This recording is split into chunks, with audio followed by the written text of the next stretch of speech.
The Montana wind whipped across the barren prairie as Sheriff Jim Holden pulled his county-issued SUV to a stop at the edge of the property line. The weathered wooden sign swung on rusty hinges.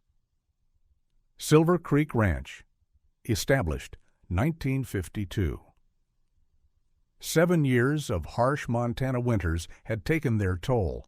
The paint was peeling and the wood splintered, much like the case that had haunted Holden since he first pinned on the badge. "You sure about this?" Deputy Carlson asked from the passenger seat, his young face tense with anticipation. Fresh out of the academy, Carlson had only heard about the McCrae disappearance through station gossip and newspaper clippings taped to the department's cold case board. "No," Holden admitted, shifting the SUV into drive again, tires crunching over the gravel driveway that stretched toward the abandoned ranch house a quarter-mile ahead. But those hunters were clear about what they found, and that mine hasn't been on any survey map since the 70s. 7 years ago, Thomas McCrae, 52, successful cattle rancher and chairman of the county water board, had vanished without a trace from this 800-acre property. His truck was in the garage. His wallet sat on the kitchen counter. His coffee cup, half empty, remained on the porch railing as if he'd just stepped away momentarily. But Thomas McCrae never returned. Not for dinner that night, not to the water board meeting the following Tuesday, not to his daughter's college graduation 3 weeks later.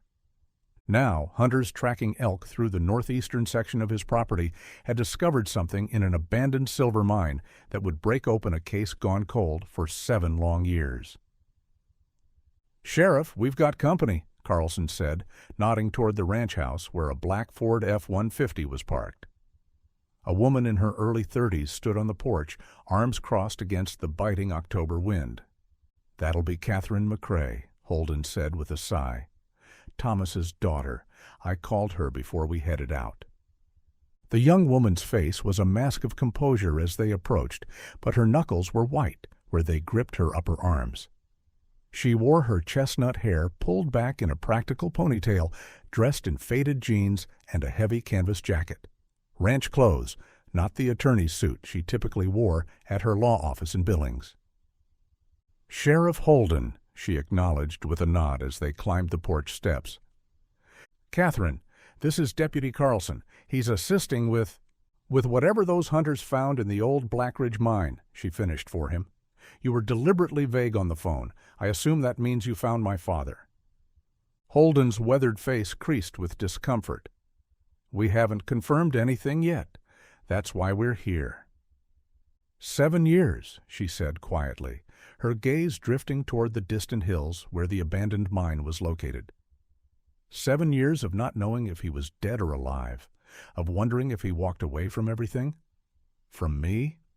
Her voice caught slightly before she composed herself again. "I want to come with you." "Catherine, that's not a good—" "I'm coming, Sheriff," she stated, her tone leaving no room for argument. "Whatever's out there, I need to see it. I need to know." The three of them drove in tense silence through the overgrown pasture land. The ranch had been one of the most productive in the county under Thomas McCrae's management. Now the irrigation systems lay dormant, the fences sagged in disrepair, and the cattle pens stood empty. Catherine had tried to maintain the property while attending law school, but eventually practical concerns won out. She leased the grazing rights to neighboring ranchers and kept the house maintained, just in case her father ever came home. The old mining road was barely visible now, reclaimed by prairie grass and sagebrush. Holden's SUV bounced and lurched over the uneven terrain as they approached the foot of the hills. The Blackridge silver mine had operated briefly in the 1950s before closing due to poor yields. It had been sealed decades ago, deemed unsafe after years of neglect. But the hunters had reported that the sealed entrance appeared to have been opened. Holden parked at the base of a steep incline. "We go on foot from here. I've got state forensics and the county coroner on standby, but I wanted to verify what we're dealing with first." The mine entrance was 400 yards up the hillside, partially obscured by scrub brush and juniper. As they approached, they could see that the heavy timber barricade that once sealed the entrance had been removed, the weathered boards stacked neatly to one side. Fresh boot prints marked the dusty ground around the opening. "Those would be from the hunters," Holden explained, noting Catherine's questioning look. "They called it in immediately. Didn't disturb anything inside." "And what exactly did they find inside?" Catherine asked, her voice tight with apprehension. Holden exchanged a glance with his deputy.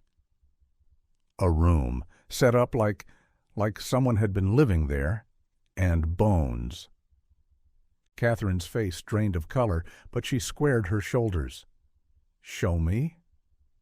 "I should go in first," Holden insisted, switching on his heavy-duty flashlight. "These old mines can be unstable." The entrance tunnel was surprisingly well maintained, shored up with newer timber supports that hadn't been there when the mine was sealed. The floor had been cleared of debris, and electric camping lanterns hung at intervals from the ceiling, though they were currently off. After about 50 yards, the tunnel opened into a larger chamber.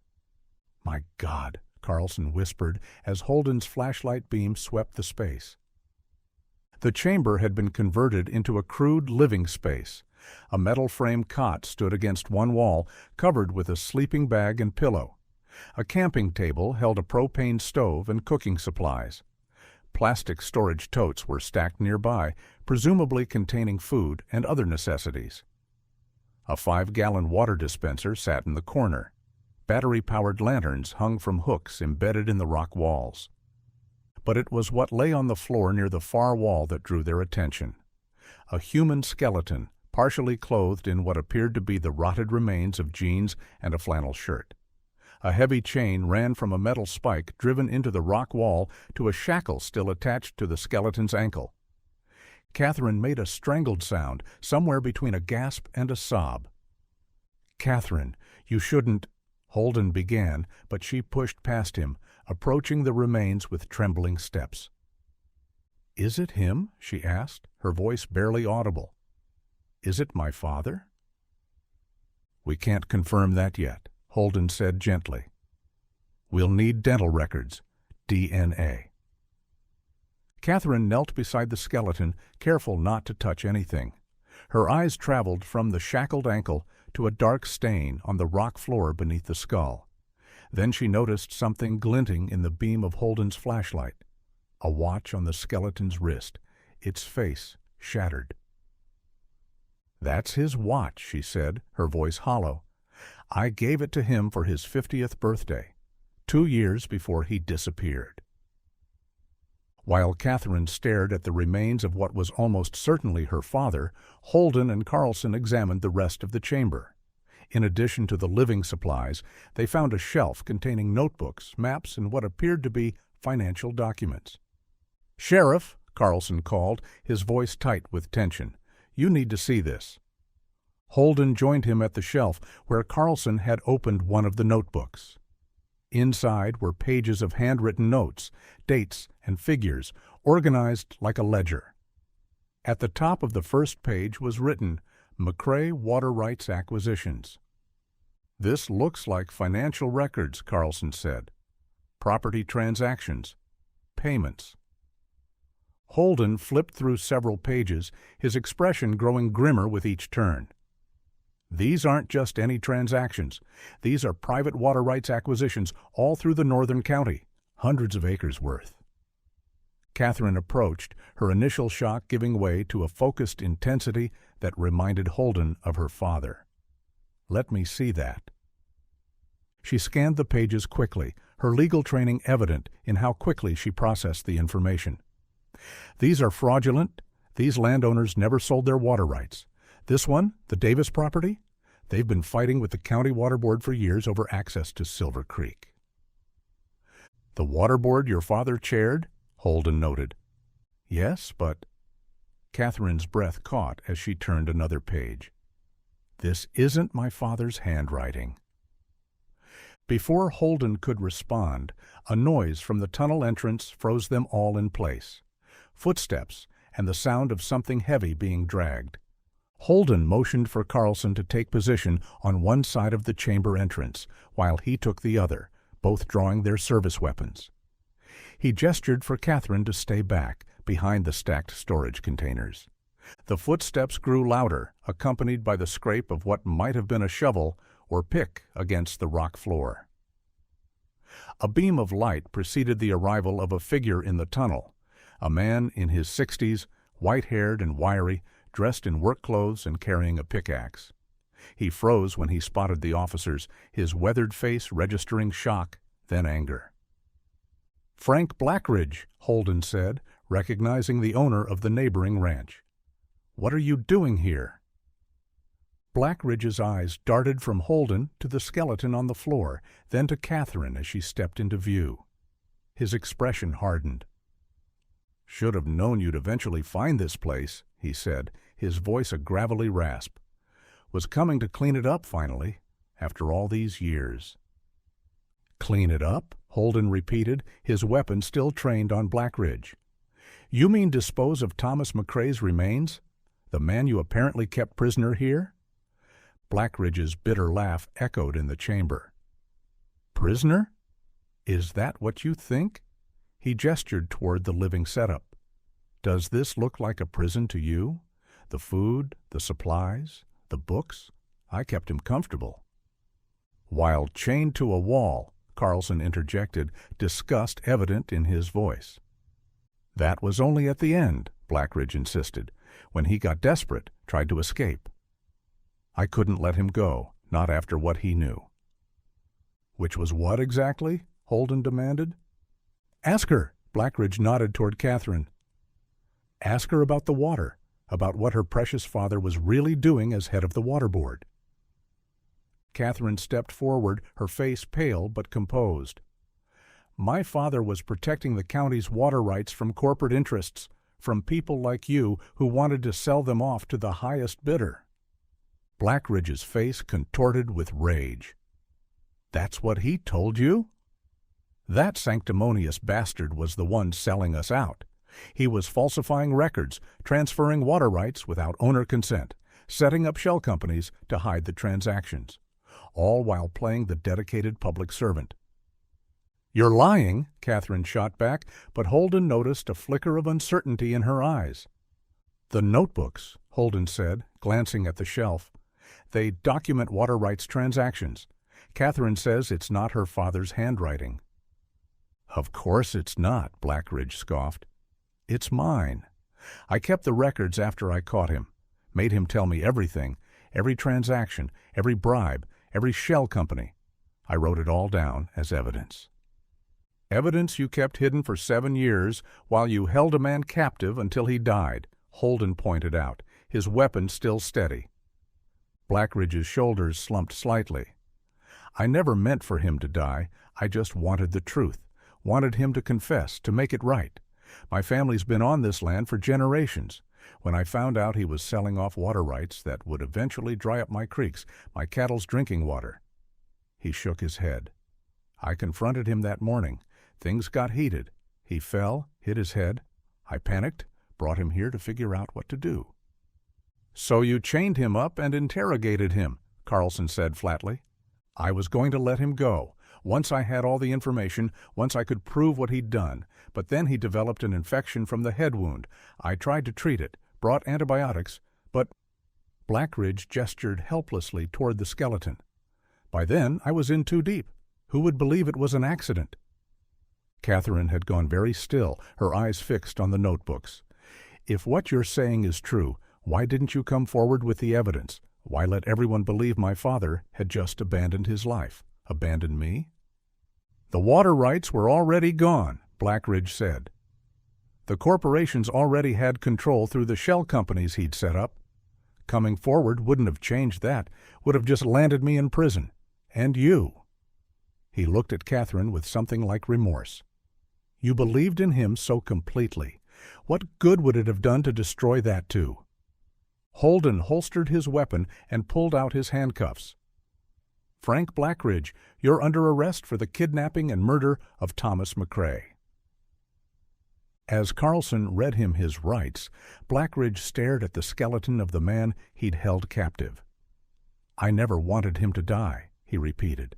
"I just wanted the truth."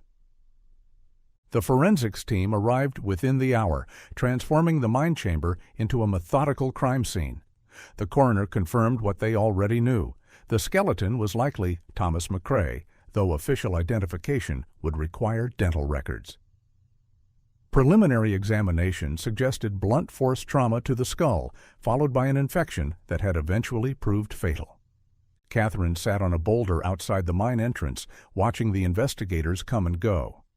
Holden joined her, offering a bottle of water, which she accepted mechanically. "He's lying," she said after a long silence. "My father wasn't corrupt. He fought for sustainable water management his entire career." "We'll investigate Blackridge's claims thoroughly," Holden assured her. "The notebooks, the financial records, if there's any truth to what he's saying, we'll find it." Catherine turned to look at him, her eyes red-rimmed but dry. "And if there isn't? If my father was exactly who I thought he was, and Blackridge killed him over a delusion?" Holden had no answer for that. After a moment, he said, "Either way, you have your answer now. After 7 years, you know what happened to your father." "Do I?" Catherine's gaze returned to the mine entrance. "I know how he died, but I don't know who he was. Not anymore." She stood abruptly. "I need to see those notebooks. All of them. I need to know the truth, whatever it is." 3 weeks later, Catherine McCrae sat in Sheriff Holden's office, a thick file folder open on her lap. The official identification had come back. The remains were indeed those of Thomas McCrae. Cause of death was determined to be sepsis, resulting from an untreated skull fracture, consistent with Blackridge's story of an accidental fall followed by captivity. But it was the contents of the notebooks and financial documents found in the mine that had occupied Catherine's attention for days. As a lawyer, she had meticulously combed through every transaction, every notation, comparing them with county records and her father's own files, which she'd preserved at the ranch house. "You've verified Blackridge's claims," Holden said. It wasn't a question. Catherine nodded, her expression a complex mixture of grief and resignation. "Not all of them, but enough. My father was involved in fraudulent water rights transfers. He was working with Western Resource Holdings, a subsidiary of a multinational corporation. They were quietly acquiring water rights throughout the northern counties, preparing for a time when water would be more valuable than the land itself." Holden leaned back in his chair, studying her. "What will you do with this information?" "Legally? There's not much I can do. The statute of limitations has expired on most of the fraudulent transfers. The corporation has since restructured. The shell companies dissolved." She closed the folder with a sense of finality. "But I've already contacted the current water board. I'm going to work with them to identify affected landowners, see if there's any way to challenge the transfers or at least ensure they receive fair compensation." "And Blackridge?" Catherine's expression hardened. "He murdered my father. Whatever his justification, whatever truth he uncovered, he took the law into his own hands. He robbed me of 7 years with my father, even if it was a father I didn't fully know or understand." Holden nodded. The district attorney had charged Blackridge with second-degree murder and kidnapping. Given his age and the unusual circumstances, there was talk of a plea deal, but nothing had been finalized. "For what it's worth," Holden said carefully, "I knew your father for many years. Whatever mistakes he made, whatever lines he crossed in his business dealings, I don't believe he was the monster Blackridge made him out to be." "Neither do I," Catherine said softly. "I've been going through his personal papers at the ranch. I found letters, notes he'd written, but never sent. He was in deep with these corporations, yes, but there are signs he was trying to find a way out. One letter, addressed to me but never mailed, talks about making things right, about how he'd made mistakes he needed to correct." She stood, gathering her belongings. "I'm reopening the ranch," she announced. taking a leave of absence from my firm. Silver Creek Ranch was more than just my father's legacy. It was my grandfather's and great-grandfather's before him. Whatever wrongs were committed, the land itself is innocent. It deserves to be tended, to thrive again. Holden rose to walk her out. That's a big undertaking. It's what I need to do, Catherine said with quiet determination. To honor the good in my father while acknowledging his flaws. To rebuild something authentic on a foundation that turned out to be shakier than I ever imagined. As she walked to her truck, Holden noticed she was wearing her father's watch, repaired now, its face gleaming in the Montana sunlight. 7 years of not knowing had ended, bringing answers that were complex and painful, but answers nonetheless. The truth had been buried in darkness, hidden away like Thomas McCrae himself, but had finally emerged into the light. Catherine McCrae drove away from the sheriff's office, heading back to the ranch that now held both cherished memories and difficult truths. The case was closed, but her journey to reconcile the father she'd loved with the man he'd actually been was just beginning. The prison visiting room was stark and utilitarian, beige walls, metal tables bolted to the floor, uncomfortable plastic chairs. Catherine sat with perfect posture, her legal pad neatly positioned before her, pen poised. Across the table, Frank Blackridge looked diminished in his orange jumpsuit, his weathered face gaunt, his once imposing frame shrunken after 3 months of incarceration. "I didn't expect to see you here," he said, his voice raspier than she remembered. "I have questions," Catherine replied simply, "about my father, about what happened in that mine." Blackridge studied her for a moment, then nodded. "Ask." "You kept detailed records of everything. The water rights transactions, the shell companies, the payments. You documented it all meticulously." "I needed proof," Blackridge said. "No one would have believed me otherwise. Your father was respected in this community. I was just the cranky old rancher who opposed progress." Catherine uncapped her pen. "Start from the beginning. When did you first suspect something wasn't right with the water board decisions?" For the next hour, Blackridge outlined a pattern of suspicious rulings that had begun approximately 5 years before Thomas McCrae's disappearance. Water allocations that inexplicably favored certain properties over others. Rejected appeals from small ranchers regarding access to tributaries that crossed multiple properties. Technical adjustments to water rights definitions that seemed minor but had significant long-term implications. "I started paying closer attention," Blackridge explained. "Attending every meeting, requesting documents through official channels. Your father became increasingly irritated with my presence, my questions." "That doesn't prove corruption," Catherine pointed out. "No," Blackridge agreed. "But then properties started changing hands. Ranch land that had been in families for generations suddenly sold to limited liability companies with generic names and post office box addresses. And immediately after these sales, water rights allocations would shift in their favor." Catherine made notes, her expression neutral. "And you traced these companies back to Western Resource Holdings." "Eventually, yes. It wasn't easy. They were careful, used multiple layers of subsidiaries. But water is my life, Miss McCrae. My family's survival has depended on it for 4 generations. I was motivated to dig deeper than most." "So you confronted my father?" Catherine prompted, steering him toward the central event. Blackridge's eyes grew distant, remembering. "It was early, just after sunrise. I knew he took his coffee on the porch most mornings. I drove over, planning to present what I'd found, demand an explanation." "And?" "He denied everything at first. Called me paranoid, said I was seeing conspiracies where there were only standard business transactions. But I had documents, copies of water board rulings alongside property transfers that were too coincidental to ignore." Blackridge leaned forward, his chains clinking softly. "When he realized I had actual evidence, something changed in him. He got defensive, then angry. Said I didn't understand the bigger picture, that water was going to be the new oil, and the smart play was to position ourselves ahead of the coming crisis. He admitted it? Catherine asked, her pen stilling on the paper. Not in so many words, but his justifications told me everything I needed to know.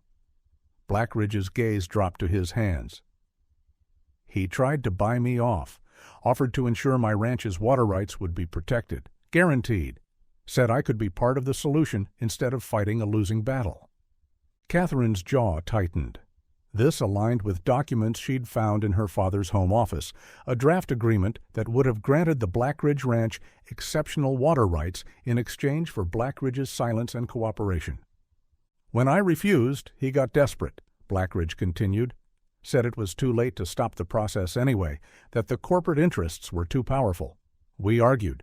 He tried to physically remove me from his property. There was a struggle, and he fell backward off the porch steps. Hit his head on one of those decorative rocks your mother had put in the garden beds years ago. And instead of calling for help, you kidnapped an unconscious, injured man. Blackridge's weathered face showed genuine regret. I panicked. He was breathing, but unresponsive. If I called an ambulance, reported what happened, who would believe it was an accident? With his connections, his standing in the community? He shook his head. I had an old family mine on my property. It was secure, isolated. I thought I could keep him there until he regained consciousness, force him to sign confessions, reveal the extent of the scheme. Then I'd have leverage, protection against any accusations he might make about me causing his injury. But he never fully regained consciousness, Catherine said, filling in what she already knew from the medical examiner's report. He drifted in and out for days. The head injury was worse than I realized. I brought antibiotics from my veterinary supplies, tried to keep the wound clean, but... Blackridge's voice trailed off. By the time I accepted he needed real medical attention, he was already gone. Catherine sat back, studying the man who had effectively killed her father through negligence and imprisonment, then concealed his crime for 7 years. The notebooks, she said after a moment. You continued investigating even after his death. Blackridge nodded. I had to know how deep it went, who else was involved. I used your father's phone for weeks after he died, texting his contacts, sending emails, gathering information. Eventually, I pieced together most of the scheme. Why keep his body? Why maintain that living space in the mine for years afterward? A shadow crossed Blackridge's face. At first, I told myself I was just waiting for the right time to come forward. But the truth? He met her gaze directly. I was a coward. Each day that passed made it harder to explain what I'd done. And part of me didn't want the truth about the water rights to come out either. Why not? You'd spent years trying to expose it. Because by then, I'd learned enough to realize that your father was right about one thing. The corporate interests were too powerful to fight. The water rights were already gone. Exposing the scheme wouldn't bring them back, would only destroy what was left of the ranching community's faith in the system. Blackridge's hands clenched. And then there was you. Catherine's expression hardened. Me? You believed in him so completely. Were following in his footsteps, studying water rights law. When I saw how devastated you were by his disappearance, how you still defended his legacy. Blackridge's voice grew quiet. I told myself it was merciful to let you keep your illusions. That wasn't your decision to make, Catherine said, her tone ice-cold. No, Blackridge agreed, it wasn't, and now I'll pay for that choice for whatever years I have left. Catherine gathered her notes and stood. She had what she came for, confirmation of details she'd already largely pieced together from her own investigation. But before leaving, she paused, one final question on her lips. In all those months, as he drifted in and out of consciousness, did my father ever mention me? Blackridge's expression softened with what might have been compassion, or merely the weight of an old man's regrets. Every day, he said, Your name was the first word he spoke when he briefly woke. And at the end, when the fever took hold, it was all he talked about. Catherine's graduation, Catherine's future, whether Catherine would forgive him for his mistakes. Catherine nodded once, a sharp, controlled movement, then turned and walked away, leaving Blackridge to his imprisonment, just as he had left her father to his. 6 months later, Sheriff Holden's SUV once again crunched up the gravel driveway of Silver Creek Ranch, but the property that greeted him bore little resemblance to the abandoned homestead he'd visited with Catherine after the discovery in the mine. The ranch house had been repainted, its weathered gray siding now a warm honey color that glowed in the late afternoon sunlight. The sagging porch had been rebuilt, its boards sanded and sealed, furnished with new rocking chairs and potted plants. The yard, once overgrown with weeds, was now neatly maintained, with a vegetable garden taking shape along the southern exposure. Beyond the immediate grounds, there were signs of renewed activity throughout the ranch. The irrigation systems hummed with purpose once more, feeding green pastures where cattle grazed. The old barn had been repaired, its roof replaced, and doors rehung. A new sign hung at the entrance. Silver Creek Ranch, established. 1952, restored 2023. Catherine McCrae emerged from the barn as Holden parked, wiping her hands on worn jeans. Her hair was pulled back in a practical braid, her face tan from outdoor work. She looked more at peace than Holden had seen her since the discovery of her father's remains. "Sheriff," she greeted him with a small smile. "Come for the tour?" "Among other things," Holden replied, stepping out of his vehicle. "Place looks completely different." "That's the idea," Catherine said, gesturing for him to follow her toward the house. "Coffee?"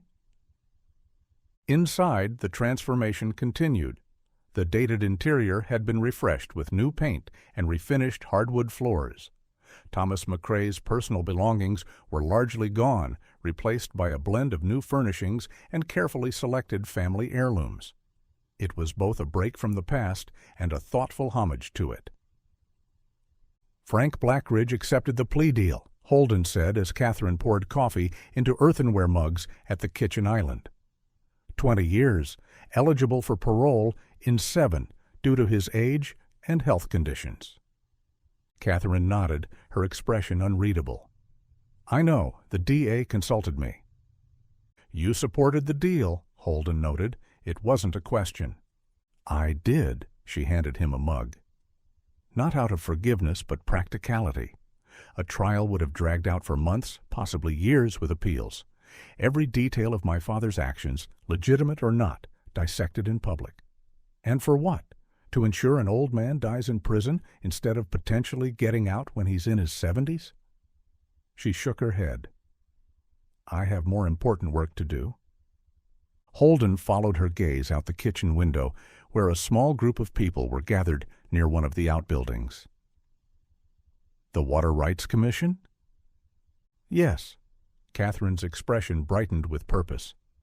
"We've identified 27 properties affected by the fraudulent transfers. It's slow work, legally complex, but we're making progress. 3 cases have already been settled, with the corporate entities agreeing to renegotiate fair terms." "Because of the publicity," Holden surmised. "Precisely. No corporation wants to be seen bullying small ranchers, especially when there's documentation of past misconduct. We can't reverse all the damage, but we can establish better terms moving forward." She took a sip of her coffee. "That's what I've had to accept, Sheriff. We can't change the past, only build something better on its foundation." Holden studied her over the rim of his mug. "And the ranch? You're staying?" "I am." Catherine led him back outside, toward the gathering near the outbuilding. "I've taken an indefinite leave from my firm. Silver Creek Ranch is where I need to be right now."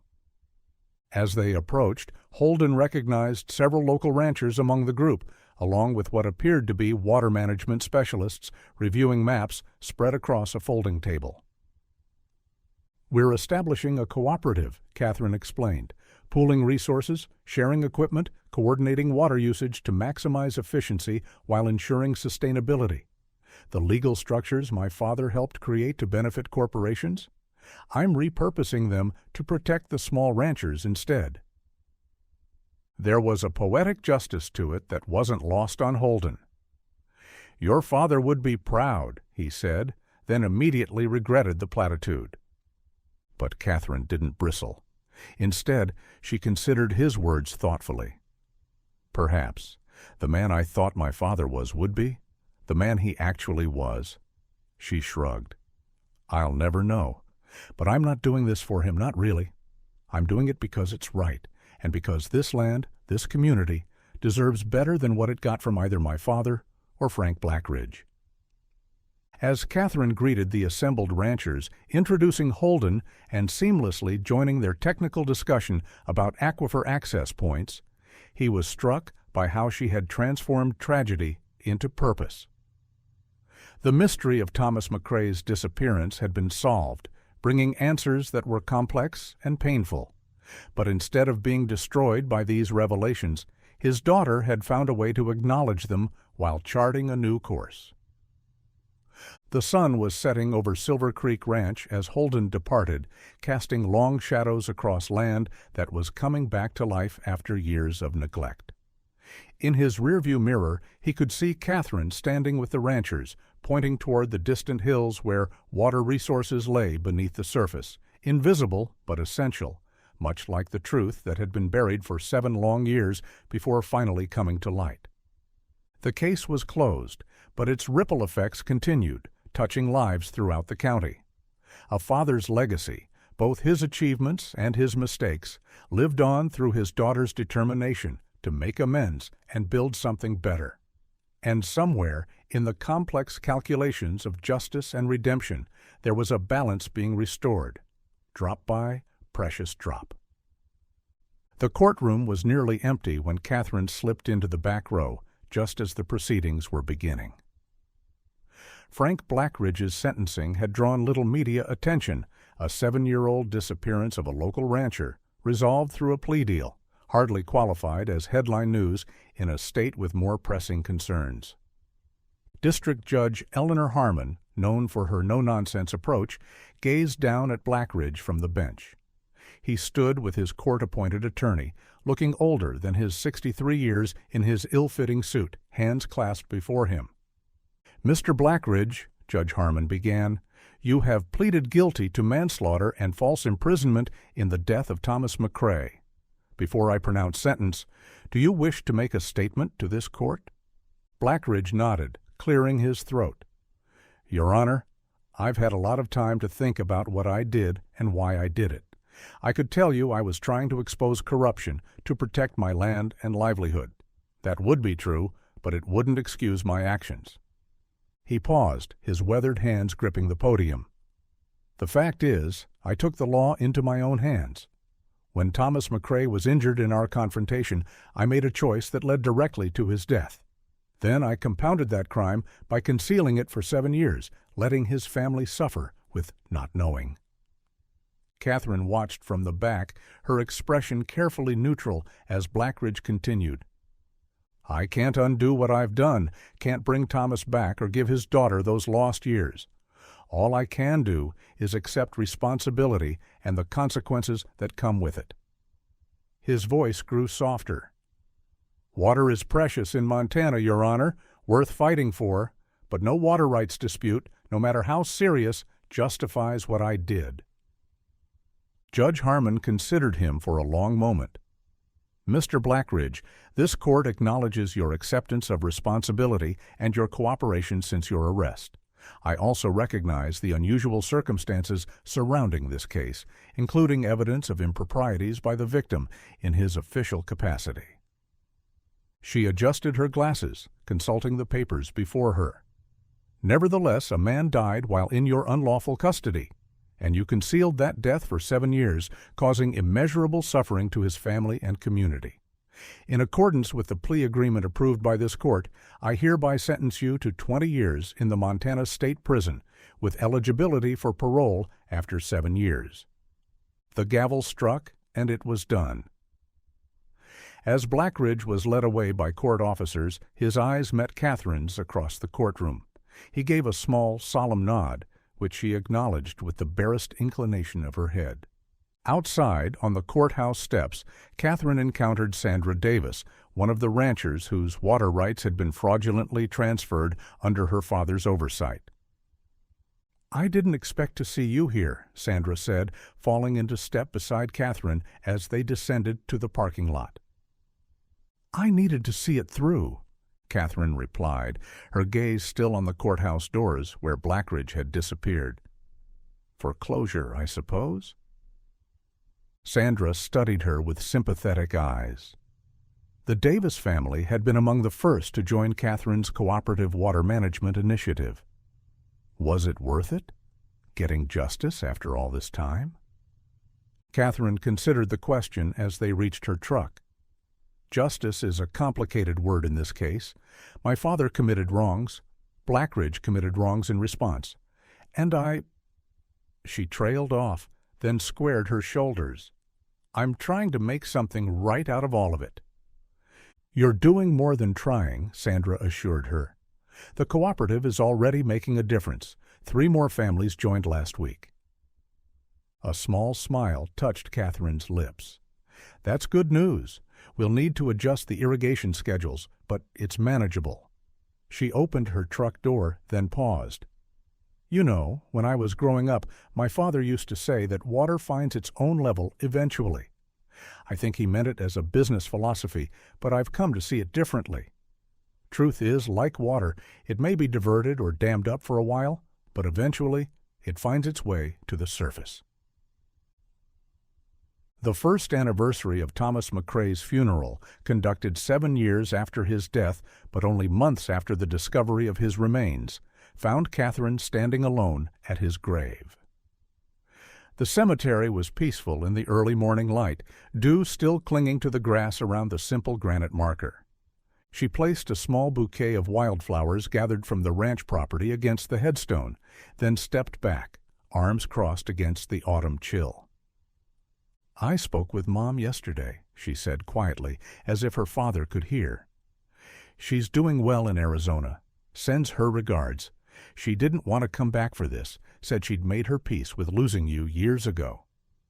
Catherine's mother had remarried 5 years after Thomas's disappearance, building a new life far from the ranch and its painful memories. A meadowlark called from a nearby fence post, its clear notes cutting through the morning stillness. Catherine took a deep breath, continuing her one-sided conversation. "The ranch is thriving again. We're up to 42 head of cattle, with plans to expand next spring.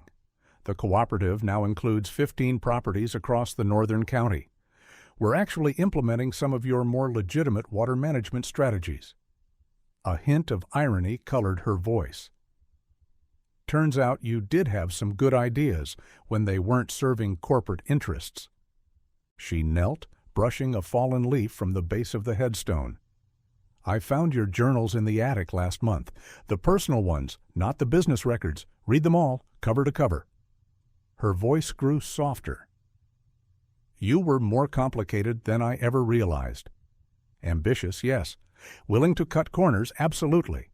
But also conflicted, especially toward the end."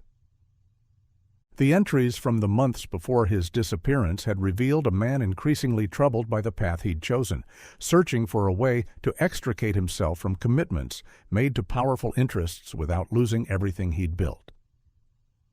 "I think you were trying to find a way out," Catherine continued.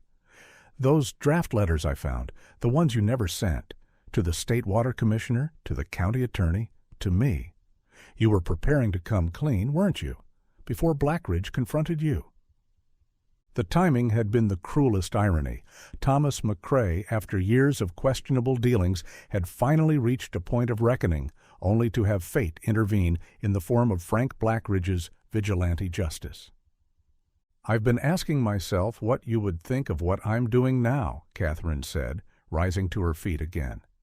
"Using your legal structures, your water management expertise, but for different ends. Part of me thinks you'd be proud. Another part wonders if you'd see it as naive, unsustainable in the long run." She fell silent, watching as the rising sun gradually illuminated the cemetery, the shadows retreating from the rows of markers. "I guess it doesn't matter what you would think," she finally said. "I'm not that idealistic daughter anymore, the one who believed her father could do no wrong. I see the world more clearly now, see you more clearly, the good and the bad." Catherine touched the top of the headstone one last time. "Rest easy, Dad. I'm taking care of the ranch, the water, the legacy, but I'm doing it my way, with clarity, with honesty. The McCrae name will mean something different going forward, and that's as it should be." As she walked back to her truck, her phone buzzed with a text message from Sheriff Holden. "State Water Commissioner approved the cooperative's management plan. Congratulations." Catherine smiled, looking back once more at her father's grave before driving away. 7 years of questions had given way to difficult answers, but those answers had ultimately led to renewal, for the ranch, for the community, and for Thomas McCrae's daughter, who had found her own path through the painful legacy he'd left behind. 3 years later, on a crisp October morning, much like the one when hunters had discovered the abandoned mine, Sheriff Jim Holden, now retired, drove up the familiar driveway of Silver Creek Ranch. The property had continued its transformation under Catherine McCrae's stewardship, evolving into something that honored its history while embracing a new vision. The main house gleamed in the morning sun, its renovations complete. The outbuildings had been restored or repurposed, and new structures had been added. A community meeting hall for cooperative gatherings, a small laboratory for water quality testing, storage facilities for shared equipment. Holden parked beside Catherine's truck, now accompanied by several other vehicles bearing the Silver Creek Ranch logo, a stylized water droplet incorporated into the traditional cattle brand. He found Catherine in the meeting hall, standing before a large topographical map of the county with water resources clearly marked. She was no longer the haunted daughter searching for answers about her father's disappearance, nor the determined reformer of those first years after the discovery. At 35, she had grown into her role as a community leader, her legal expertise and practical ranch management skills earning her respect throughout the region. "Jim," she greeted him warmly, stepping away from the map to shake his hand. "Right on time. Coffee's fresh." "Wouldn't miss it," Holden replied, accepting a mug from one of Catherine's assistants. "How many are you expecting today?" "Representatives from 27 ranches, plus officials from the State Water Resource Department," Catherine said, leading him to a small office adjacent to the main meeting space. "The expanded cooperative agreement is ready for signatures. 3 years of work, finally coming to fruition." Holden nodded appreciatively. "Your father would never have believed this was possible, competing ranches voluntarily coordinating their water usage, sharing costs and responsibilities." Catherine's expression remained thoughtful. Maybe not. Or maybe he would have eventually gotten there on his own. Those last journal entries? She shrugged. "We'll never know." "And Blackridge? Have you heard anything?" "His parole hearing is next month," Catherine said, her tone neutral. "His health is poor. Heart problems, according to his attorney. They're pushing for compassionate release." "Will you oppose it?" Catherine was quiet for a moment, considering. "No," she finally said. "What would be the point? He's served 3 years of his sentence. The truth is known. The cooperative is established. Continuing to punish an old sick man won't change anything that happened." "That's generous of you," Holden observed. "It's not generosity," Catherine corrected him. "It's practicality. The same reason I supported the plea deal in the first place. My energy is better spent building something new than dwelling on old grievances." Through the office window, they could see vehicles arriving, ranchers and officials gathering for the signing ceremony. Among them were faces that had once been skeptical of Catherine's vision, people who had initially resisted changes to traditional water management practices. "You've accomplished something remarkable here," Holden said, "not just with the ranch or the cooperative, but with how you've handled everything that came with discovering the truth about your father." Catherine smiled, a genuine expression that reached her eyes. "I had a choice after we found him, to be consumed by the revelations, the betrayals, the lost years, or to use that knowledge as a foundation for something better. I chose the latter." She glanced at her watch. "We should join the others. The signing ceremony begins in 15 minutes. As they walked back into the main hall, now filling with people, Holden noticed a small photograph on Catherine's desk. Thomas McCrae, standing proudly before the Silver Creek Ranch sign, back when it was newly erected in the 1950s by his father. Next to it was a more recent image, Catherine with the cooperative members, standing before the restored sign. Past and present, side by side, not erasing history, but building upon it, learning from both its triumphs and its failures. The mystery of Thomas McCrae's disappearance had been solved, but the story of Silver Creek Ranch continued, flowing forward like the waters it depended upon, finding its own level, its own truth, its own path to renewal. Frank Blackridge was granted compassionate release after serving 3 years and 4 months of his sentence. He lived just 8 more months, long enough to see the cooperative water management system he had fought for in his own misguided way become a model for sustainable ranching throughout the region. He died quietly in his small rental house on the outskirts of town, having sold his ranch to pay legal fees and restitution to the McCrae estate. Catherine visited him once during those final months, a brief encounter that surprised them both with its lack of rancor. They spoke not of the past, of her father's death or Blackridge's deception, but of water, of the land they both loved, of the future that Catherine was helping to secure for the ranching community. As she left his modest home, Blackridge called after her, "You're doing good work, better than either your father or I managed." That counts for something.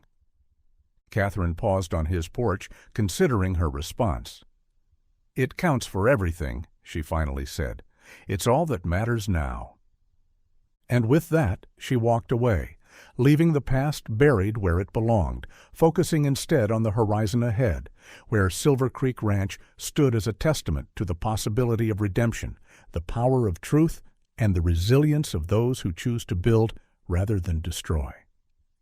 The case of Thomas McCrae was closed, but its lessons continued to ripple outward, touching lives throughout the county and beyond.